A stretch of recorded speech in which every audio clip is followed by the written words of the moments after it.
5200 से 20,200 के बीच में इसकी पेन बैंड पड़ता है और ये उसी के हिसाब से ग्रेड पे है। ये एक डिफेंस पर्सनल है तो इसको MSP 2000 रुपीज़ मिलता है। जो सिविलियन कर्मचारी है वो MSP को ऐड नहीं करेंगे, MSP को छोड़ देंगे, सिर्फ इन दो को कंसिडर करेंगे। तो हम क्या करेंगे दोस्तों, इन तीनों चीज़ों को जोड़ देंगे।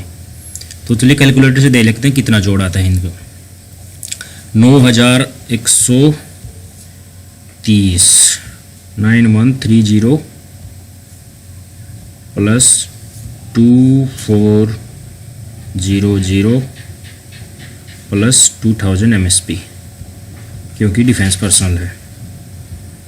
13,530 रुपये आया दोस्तों। इसके ऊपर उस टाइम 125% DA था, वो भी लगेगा। तो इसको 1.25 से मल्टीप्लाई कर देते, 1.25 किसको, 13,530 को।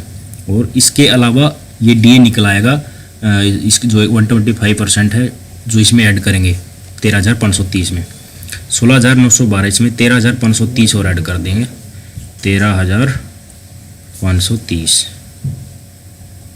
तो ये मंथली सैलरी निकल आएगी दोस्तों 30,442.5 राउंड ऑफ करके 30,443 टोटल यहाँ लिख रखा, बिल्कुल सेम टू सेम है दोस्तों, इसमें कोई डाउट नहीं होना चाहिए। ये था 6th पे कमीशन के हिसाब से जो उसको मंथली सैलरी मिलता था। पर जनवरी 2016 से 7th पे कमीशन ड्यू है, तो 7th पे कमीशन इसको फिक्स करते हैं हम। यहाँ आ जाइए दोस्तों, 30,500 पेन बैंड है इस केंद्रीय कर्मचारी का। ये कहाँ से पता चला, 30,520 पेन बैंड है। इसका टोटल मंथली सैलरी था 30,443 रुपये। 7th पे कमीशन ने एक पे मैट्रिक्स दी है दोस्तों, उस पे मैट्रिक्स से हमें पता चल जाएगा कि 30,400 कहाँ से आया। इस केंद्रीय कर्मचारी की ग्रेड पे है 2400 रुपये। तो इसी लाइन में देखते हैं हम, 30,500 है उसका, और टोटल सैलरी मंथली उसका बन रहा है 30,443। तो इन दोनों के बीच में पड़ता है 29,600 और 30,500 इन दोनों के बीच में पड़ता है। तो हायर वाला लेंगे ना, हायर वाला ही उसका पेन बैंड होगा नया, जो 7th पे कमीशन रिकमेंड किया है दोस्तों। ये टेबल जो है 7th पे कमीशन के द्वारा ही दी गई है, इजीली नेट पे अवेलेबल है। इससे आप अपनी पे को 7th पे कमीशन में फिक्स कर सकते हैं, और इसी को फिक्स करने के बाद हम एरियर कैलकुलेट करेंगे दोस्तों। वहीं पे आ जाते हैं वापस। तो आपको समझ में आ गया होगा दोस्तों 30,500 पेन बैंड कहाँ से आया उस केंद्रीय कर्मचारी का। ये डिफेंस पर्सनल है, इसलिए अब इसका MSP 7th पे कमीशन के हिसाब से 5200 रुपये हो गया दोस्तों। जनवरी 2016 में 7th पे कमीशन के हिसाब से DA 0% हो गया था दोस्तों। तो इन दोनों को ऐड कर देंगे, 30,500 और 5200, कितना आ गया टोटल 35,700। मंथली सैलरी उसका जनवरी का आना चाहिए था कितना, 35,700, पर आया कितना 30,443। डिफरेंस कितना 5,257, ये मिला नहीं है। तो एक महीने का क्या हो गया उसका, ये बैलेंस हो गया जो एरियर के रूप में मिलेगा। ये चलता रहा कहाँ तक दोस्तों, जून तक चलता रहा। जुलाई में इस केंद्रीय कर्मचारी की पे क्या होगी, रिवाइज होगी। तो इसका पेन बैंड यहाँ से यहाँ आ गया, 9,480 रुपये बढ़ गया। ग्रेड पे वही है, MSP भी वही है। उस टाइम DA 125 दोस्तों। जुलाई में फिर क्या हुआ, DA बढ़ गया 125 से 132% तक। और जुलाई में इस केंद्रीय कर्मचारी की सैलरी भी रिवाइज होगी। इसका पेन बैंड 9,130 से 9,480 रुपये हो गया। इन सब को जोड़ के उसकी मंथली सैलरी 32,202 रुपये बनी है। कैसे बनी है दोस्तों, ये चेक कर लेते हैं। 9,480 प्लस 2400 प्लस 2000 टोटल हो गया दोस्तों 13,880 रुपये। इसके ऊपर लगा 132% DA 13,880 में, ये आ गया DA 13,880 रुपये और जोड़ देते हैं। टोटल हो गया दोस्तों 32,201 रुपये। तो राउंड ऑफ करके 32,202 रुपये इसकी मंथली सैलरी थी जो मिली थी इसको जुलाई 2016 में। और मिलनी कितनी चाहिए थी वास्तव में, अब पेन बैंड हो गया इसका रिवाइज होकर 31,400 में। ये ऑलरेडी मैं फिक्स कर चुका हूँ दोस्तों, मैंने आपको बता दिया कैसे फिक्स करना है।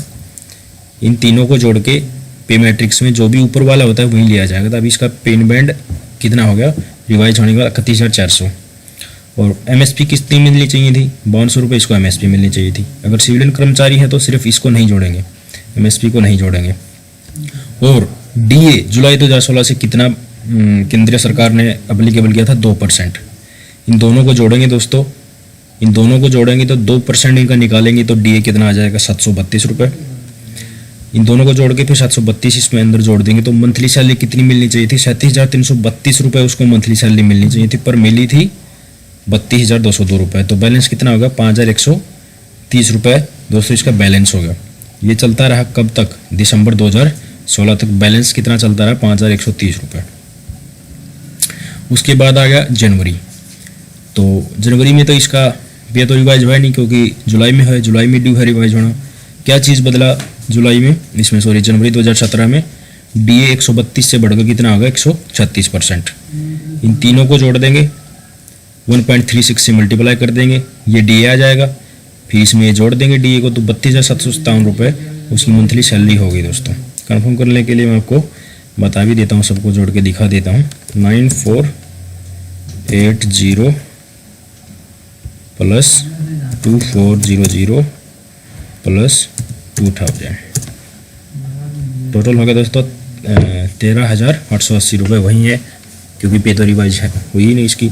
इसको मल्टीप्लाई करेंगे 1.36 से क्योंकि जनवरी में DA बढ़ के कितना हो गया था? 136%। यह गया दोस्तों 18,876 रुपये, राउंड ऑफ करके 18,877। इसमें जोड़ दें क्या? 13,880 रुपये, 13,880 टोटल किया तो आ गया 32,756 रुपये पर मंथ की सैलरी। राउंड ऑफ करके 32,757 रुपये उसकी पर मंथ की सैलरी थी जो उसको मिली थी इस डिफेंस एम्प्लॉय को। सिविलियन कर्मचारी जो भी हैं वो इस MSP को हटा देंगे और सेम टू सेम प्रोसेस करना है। दोस्तों ये उसको मिला, पर मिलना कितना चाहिए था? यहाँ से देखते हैं। ये पे इन बैंड MSP ये जनवरी में DA बढ़ा के कितना कर दिया? 2 से 4%। इन दोनों को जोड़ेंगे डिफेंस पर्सनल के लिए, सिविलियन एम्प्लॉय के सिर्फ इसको कंसिडर करेंगे। इन पे फिर दोनों को जोड़ के 4% DA लगाएंगे तो 4% निकल के आएगा दोस्तों 1464। कन्फर्मेशन के लिए मैं आपको दिखा भी देता हूँ। 31,400 प्लस 5200 ऐड कर दिया,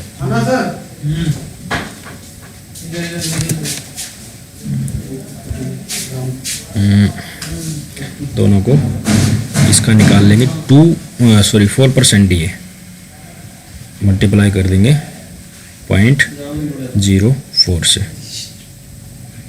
निकल के आएगा 1464। तो यही मैंने इसमें दिखाया है। इन तीनों को ऐड कर देंगे। पर मंथ की सैलरी मिलनी कितनी चाहिए थी? 38,064 रुपये। मिली कितनी? इतनी। बैलेंस कितना होगा? 5305 रुपये। अप्रैल तक यही चल रहा है, अभी 4% ही DA चल रहा है। तो जो भी बैलेंस चल रहा था जनवरी 2016 से अप्रैल 2017 तक सबको ऐड कर दिया, 83,550 रुपीज़ होगा। ये क्या है? एरियर जो मिलेगा। इसके अलावा कुछ डिपार्टमेंट ऐसे हैं जिनमें एरियर का कुछ हिस्सा पहले मिल चुका है। तो इस केंद्रीय कर्मचारी को 27,400 रुपये पिछले साल सितंबर 2016 में मिल चुके हैं। अभी इन दोनों को सब्ट्रैक्ट कर देंगे तो रिमेनिंग अमाउंट बच जाएगा 56,150 रुपये। तो इसका एरियर कितना है? 56,150 रुपये क्रेडिट हो जाएगा, जिसकी अभी न्यूज़ चल रही है कि एरियर आने वाला है। तो दोस्तों ये जो पे है ना, ये पे विदाउट अलाउंसेज है। इसमें मैंने अलाउंस ऐड नहीं की, सिर्फ बेसिक पे है। अलाउंसेज का एरियर अलग से आएगा अगर वो पिछली डेट से एप्लीकेबल होंगे तो। ये सिर्फ बेसिक पे का एरियर है। तो संयुक्त पे कमीशन ने जो पे बढ़ाई है बेसिक, उसका एरियर है दोस्तों। तो दोस्तों आई थिंक आपको सब डाउट क्लियर हो गए होंगे। अगर आपको वीडियो अच्छा लगा तो प्लीज़ लाइक कीजिए, सब्सक्राइब कीजिए। अगर कुछ समझ में नहीं आया तो प्लीज़ कमेंट करके मुझे बताइए, मैं आपका एरियर कैलकुलेट करके आपको बताऊंगा। दोस्तों ये टेबल आराम इजीली नेट के ऊपर अवेलेबल है। आप पे मैट्रिक्स संयुक्त पे कमीशन सर्च करके देख सकते हैं इसको, ये पे मैट्रिक्स, और अपने आप को फिक्स कर सकते हैं। अगर आपको अभी तक नहीं पता है कि संयुक्त पे कमीशन में अपनी को पे को कैसे फिक्स करते हैं, नया पे इनबैंड कैसे निकालते हैं। तो दोस्तों आज की इस वीडियो में बस इतना ही। Thank you very much for watching this video. दोस्तों इस टेबल से आप ये भी अंदाज़ा लगा सकते हैं कि आपकी संयुक्त पे कमीशन की नई जो टर्म बनाई है, नया ग्रेड पे और नया पे बैंड जो बना है, वो भी आप पता कर सकते हैं। ग्रेड पे वाला तो अब चक्कर ख़त्म ही होगा। अब एक नया कॉन्सेप्ट बना है एंट्री पे।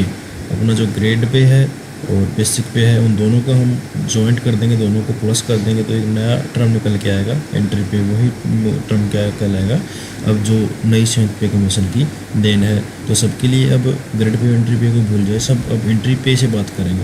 दोस्तों इस पे मैं एक अपने अलग से एंट्री पे और लेवल के ऊपर अलग से वीडियो बना चुका हूँ, उसको आप देख सकते हैं। अगर आपको अपना एंट्री लेवल और पे नहीं पता है तो 1 से लेकर जैसे जैसे ऊपर चलते जाएंगे तो ऐसे ऐसे मतलब सी क्लास, फिर बी क्लास, फिर ए क्लास, सबके लिए लेवल बनाए गए हैं ऐसे ऑफिसर्स के लिए, और ऐसे ग्रुप सी और ग्रुप बी एम्प्लॉयज़ के लिए भी ये लेवल 1 2 3 4 तक ऐसे आगे तक बनाए गए हैं दोस्तों।